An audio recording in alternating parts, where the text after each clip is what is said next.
கணிமிக்க அல்லாஹ்வின் நல்லடியார்களே, இன்றைய நாள் டிசம்பர் 6 இஸ்லாமிய மக்களினுடைய கருப்பு நாளாக இந்தியாவின் எல்லா பகுதிகளிலும் அனுசரிக்கப்படக்கூடிய ஒரு நாள். இன்றைய நாளில் நடந்த வரலாறுகள் அவ்வளவு எளிதில் நம்மால் மறக்க முடியாத ஒரு வரலாறு. சமகாலத்தில் நாம் பார்க்கிறோம், இந்த டிசம்பர் 6 என்பது பாபர் மஸ்ஜிது இடிக்கப்பட்ட அந்த நாள் என்பது வெறுமனே அரசியல் கட்சிகள் போராட்டம் நடத்துவதற்கான ஒரு நாளாக இந்த சமூகத்தால் பார்க்கப்படுகிறது. டிசம்பர் 6 வந்தா என்ன செய்வாங்க? எல்லா மக்களும் சேர்ந்து ஏதாவது ஒரு இடத்தில் போராட்டம் நடத்துவார்கள், ஒன்று சேர்வார்கள், கூடுவார்கள், கரைவார்கள் என்று இதை ஒரு அரசியல் சார்ந்த நிகழ்வாக இந்த சமுதாயம் பார்க்க துவங்கிவிட்டது. இதை நாம் ஏன் இங்கே பேசுகிறோம் என்று சொன்னால், நம்முடைய காதுபட நாம் கேள்விப்பட்ட ஒரு செய்தி, அதுதான் தீர்ப்பு கொடுக்கப்பட்டு முடிக்கப்பட்டு அங்கே ஒரு கோவில் கட்டப்பட்டு விட்டது, இதற்கு மேல் நாம் ஏன் இன்னும் அதை பற்றி பேசிக் கொண்டிருக்க வேண்டும் என்று ஒரு மக்களில் ஒருவர் கேட்கிறார். இஸ்லாமியர்களுக்குள்ளேயே நம்முடைய சிந்தனை எப்படி வந்துவிட்டதுன்னா, பாபர் மசீதினுடைய அந்த நிகழ்வு முடிந்து விட்டது, பள்ளிவாசல் இடிக்கப்பட்டு விட்டது, தீர்ப்பு கொடுக்கப்பட்டு விட்டது, அங்கே கோவிலும் கட்டப்பட்டு விட்டது, இன்னும் நாம் அதை ஏன் போராட்டமாக வருடந்தோறும் செய்து கொண்டிருக்கிறோம்? என்ன பிரயோஜனம் இருக்கிறது? அதை நாம் ஏன் அதற்காக வேண்டி செலவழிக்க வேண்டும்? அதை நாம் ஏன் நினைவு கூற வேண்டும் என்று இஸ்லாமியர்களை கேட்கிறார்கள். கவனத்தில் கொள்ள வேண்டும், மார்க்கத்தை பொறுத்தவரை அல்லாஹ் எல்லா இடத்திலும் நமக்கு ஒரு படிப்பினை வைத்திருக்கிறான்.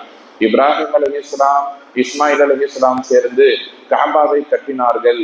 அங்கே ஹஜ்ருல் அஸ்வத் என்ற ஒரு கல் இருக்கிறது, அதன் மீது ஏறி நின்று காபாவை கட்டினார்கள் என்கிற வரலாறை நாம் வருடந்தோறும் எப்படி நினைவுபடுத்துகிறோமோ, அதே போல கட்டப்பட்டது மட்டும் அல்ல வரலாறு என்பது, இடிக்கப்பட்டதும் இங்கே வரலாறு தான். நாம் எப்படி காபாவை கட்டியதை வருடந்தோறும் பக்ரீத்தினுடைய அந்த துல்ஹஜ் மாதத்தில் நினைவு கூர்ந்து கொண்டிருக்கிறோமோ, அதே போல இந்த மாதங்களில் இடிக்கப்பட்ட வரலாறுகளையும் நாம் நினைவு கூற வேண்டும். அதுவும் குர்ஆன் நமக்கு சொல்லித்தரக்கூடிய வழிமுறை தான் என்பதை நினைவில் கொள்ள வேண்டும். சூரா ஃபீலினுடைய வரலாறு என்ன பேசுகிறது? அலம் தர கைஃப ஃபஅல ரப்புக பிஅஸ்ஹாபில் ஃபீல் என்ற அல்லாஹ் ஜல்ல ஷானஹு தஆலா யானைப்படை வந்து காபாவை இடிப்பதற்காக முயற்சி செய்த வரலாறை குர்ஆனில் பேசியிருக்கிறார். அதை நீங்கள் மறக்காதீர்கள் என்று குர்ஆனில் அல்லாஹ் ஜல்ல ஷானஹு தஆலா இந்த செய்தியை பதிவு செய்து வைத்திருக்கிறார். அதுவும் நமக்கான மிகச்சிறந்த படிப்பினை என்பதை நாம் நினைவில் கொள்ள வேண்டும். அந்த சூரா ஃபீலினுடைய வரலாறு என்ன? ஆப்ரஹா என்கிற மன்னன் காபாவை இடிப்பதற்காக வேண்டி வந்தான். வரக்கூடிய நேரத்தில் அல்லாஹ் ஜல்ல ஷானஹு தஆலா அபாபில் பறவைகளின் மூலம் காபாவை பாதுகாத்தான். அந்த நேரத்தில் ஹஜ்ரத் ரசூலுல்லாஹி ஸல்லல்லாஹு அலைஹி வஸல்லம் அவருடைய பாட்டனார் அப்துல் முத்தலிப் அவர்கள் இருக்கிறார்கள். அவர்களுடைய அந்த ஒட்டகை மந்தைகளை வந்த அந்த ஆப்ரஹாம் மன்னன் அபகரித்துக் கொள்ளுகிறார்.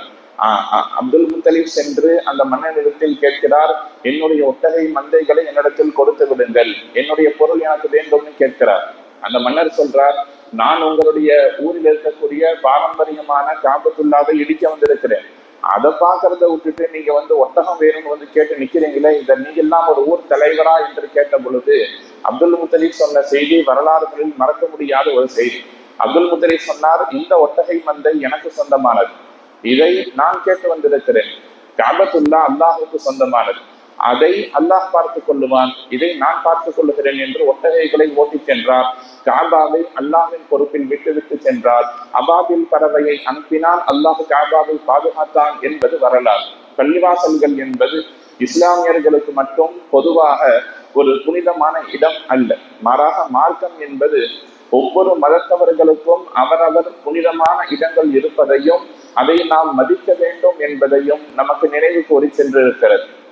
பொதுவாக பள்ளிவாசல் துன்யாவில மக்களுக்கு அமைதி தரக்கூடிய ஒரு இடமாக, நிம்மதி தரக்கூடிய இடமாக இருக்கிறது. இன்னும் குறிப்பாக சொல்ல போனால் பள்ளிவாசல்கள் அல்லாஹுக்கானது.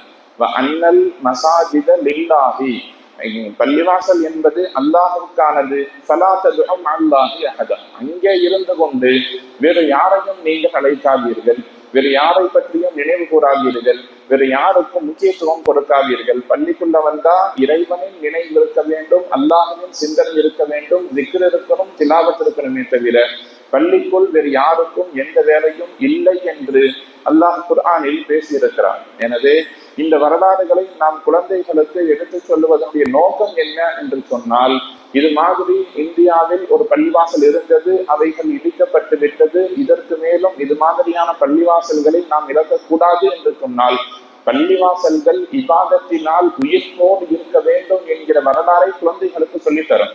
நாம எந்த போராட்டமும் நடத்தவில்லை என்றால், இதை பற்றி பேசவில்லை என்றால், இதை பற்றி செய்திகளை மக்களுக்கு சொல்லவில்லை என்று சொன்னால், அடுத்து வரக்கூடிய தலைமுறைக்கு பாபர் மஸ்ஜித் என்றால் என்னவென்று தெரியாது. பள்ளிவாசல்களை பற்றி உண்டான எந்த விதமான அக்கறையும் கவலையும் இருக்காது. நாம் நம்முடைய இபாதத்தின் குறைபாடினால் ஒரு பள்ளியை இழந்துவிட்டோம், இதற்கு மேல் அல்லாஹ்வுடைய பள்ளியை நாம் இழந்துவிடக் கூடாது என்கிற வரலாறுகள் நம்முடைய குழந்தைகளுக்கு சொல்லி சொல்லி வளர்க்க வேண்டிய அவசியம் இருக்கிறது என்பதை சமூகம் நினைவில் வைக்க வேண்டும். மார்க்கத்துல பள்ளிவாசலுக்கு பெரிய முக்கியத்துவம் உண்டு. நாம் என்ன நினைக்கிறோம், நம்முடைய வீடுகள் சிமெண்ட் செங்கல் போன்ற கலவையினால் உருவாக்கப்பட்டதுன்னு நினைக்கிறோம். அதே போல பள்ளிவாசல்களும் நம்முடைய வீடுகளைப் போல ஒரு கட்டிடங்கள் என்று நினைத்து கொண்டிருக்கிறோம். ஆனால் ஒரு விஷயத்தை விளங்குறோம். இன்றைக்கு ஓதப்பட்ட வசனத்தில் கூட அல்லாஹ் ஸுப்ஹானஹு வ தஆலா பேசும்போது லமஸ்ஜிதுன் உஸ்ஸிஸ அலா தக்வான்னு சொல்றோம். இறையச்சத்தின் மீது கட்டப்பட்ட பள்ளிவாசல். நம்முடைய வீடுகள் அஸ்திவாரத்தின் மீது கட்டப்பட்டது. அந்த இறையச்சத்துக்கு எந்த சம்பந்தமும் இல்லை. நாம் ஓதுவதன் மூலம், தொழுகுவதன் மூலம், இபாதத் செய்வதன் மூலம் வீட்டை இறையச்சமாக்கணும். ஆனால் பள்ளிவாசல் என்று ஒன்று இருந்துவிட்டால் அதை நாம் ஒன்றும் செய்ய வேண்டியதில்லை. இந்த இறையில்லங்கள் இறையச்சத்தின் மீது கட்டப்பட்டது என்று அல்லாஹ்வே திருமறையில் சொல்லுகிறான். மஸ்ஜிதும் உஸ்ஸிஸ அலா தக்வா, இறையச்சத்தின் மீது கட்டப்பட்டதுதான் பள்ளிவாசல். அந்த பள்ளியில இறைவன் சார்ந்த செயல்பாடுகள் இருக்க வேண்டும். நபி ஸல்லல்லாஹு அலைஹி வஸல்லம் அவர்கள் எதற்கெல்லாம் இந்த பள்ளிவாசலை பயன்படுத்தி இருக்கிறார்கள் என்று பார்க்கிற பொழுது, சமூக ஒற்றுமைக்காக பயன்படுத்தி இருக்கிறார்கள், கல்விக்காக பயன்படுத்தி இருக்கிறார்கள், துஆவுக்காக பயன்படுத்தி இருக்கிறார்கள். சஹாபாக்களுக்கு எப்பொழுதெல்லாம் கஷ்டம் வருமோ அப்பொழுதெல்லாம் பள்ளிவாசலை நோக்கி வந்து நிம்மதியை பெற்றுக் கொண்டார்கள். சஹாபாக்களுக்கு கடன் பிரச்சனைனா பள்ளிவாசலுக்கு வருவார்கள். ஒரு சஹாபி ரொம்ப சோகமாக பள்ளிவாசலில் அமர்ந்திருப்பார். நபி ஸல்லல்லாஹு அலைஹி வஸல்லம் பார்த்து உங்களுக்கு என்ன பிரச்சனைன்னு கேட்பாங்க. யா ரசூலுல்லாஹ், எனக்கு இவ்வளவு கடன் இருக்கிறது, நீங்கள் இந்த தஸ்பீஹை ஓதுங்கள், இந்த துஆவை செய்யுங்கள், இதை செய்யுங்கள், அதை செய்யுங்கள். ரசூலுல்லாஹ் கற்றுக் கொடுப்பார்கள். ஹதீஸ்களில் வரலாறுகள் பதிவு செய்யப்படுகிறது. அந்த சஹாபி கடனிலிருந்து விடுபட்டு பெரும் செல்வந்தராக மாறி போனார். இப்படியாக நிம்மதியை தரக்கூடிய, சலாமத்தை தரக்கூடிய, இறைவனின் நெருக்கத்தை தரக்கூடிய இடம்தான் பள்ளிவாசல்கள் என்பதை நாம் விளங்க வேண்டும். குழந்தைகளுக்கு இதனுடைய மகத்துவத்தை சொல்லித்தர வேண்டும். பள்ளிவாசல்களில் குழந்தைகளுக்கு பள்ளிவாசலுடைய கண்ணியத்தையும் நல்லொழுக்கத்தையும் முக்கியத்துவத்தையும் நாம் சொல்லித்தர வேண்டும். பள்ளிவாசல்கள் உயிர்ப்போடு இருப்பதற்கு இபாதத்துகளால் இந்த பள்ளிகள் நிறைந்திருக்க வேண்டும். எல்லாவற்றுக்கும் மேலாக பள்ளிவாசல்கள் இந்த சமூகத்தால் புனிதமானவைகளாக பார்க்கப்பட வேண்டும், கண்ணியமா பார்க்கணும். கடந்து செல்லுகிற பொழுது ஒரு நிமிடம் இந்த பள்ளிவாசலின் மகத்துவத்தை நாம் உணர வேண்டும்.